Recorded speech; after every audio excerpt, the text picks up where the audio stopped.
দীর্ঘদিনের এক প্রতীক্ষা যেন শেষ হলো। দুই পক্ষের চুক্তি হয়েছিল আগেই, অপেক্ষা ছিল কেবল এমবাপ্পেকে রিয়াল মাদ্রিদে বরণ করে নেওয়ার। সেটাও হয়ে গেল মঙ্গলবার।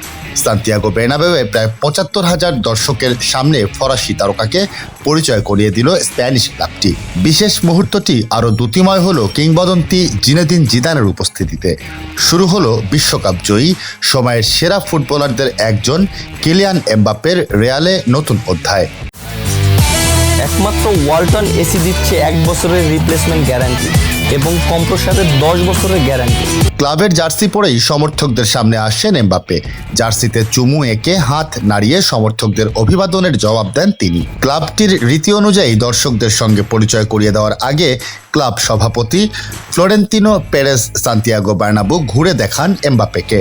বার্নাবেউতে মাদ্রিদের ট্রফি ক্যাবিনেটের সামনে ফরাসি তারকার হাতে জার্সি তুলে দেন পেরেজ। তবে রিয়ালের হয়ে 9 নম্বর জার্সি পরে খেলবেন এই ফরাসি। এমবাপ্পের আইডল ক্রিস্টিয়ানো রোনালদো, তবে তার 7 নম্বর জার্সিটি আছে ভিনিসিয়াসের দখলে, যার জন্য নাম্বার 7 জার্সি পাচ্ছেন না এমবাপ্পে।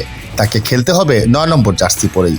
এরই মধ্যে রিয়ালের অফিসিয়াল স্টোরগুলোতে তার জার্সি কেনার ধুম পড়ে গেছে। তবে মাদ্রিদের জার্সিতে এখনই দেখা যাচ্ছে না 25 বছর বয়সী ফরওয়ার্ডকে। তার জন্য অপেক্ষা করতে হবে আরও কয়েকদিন।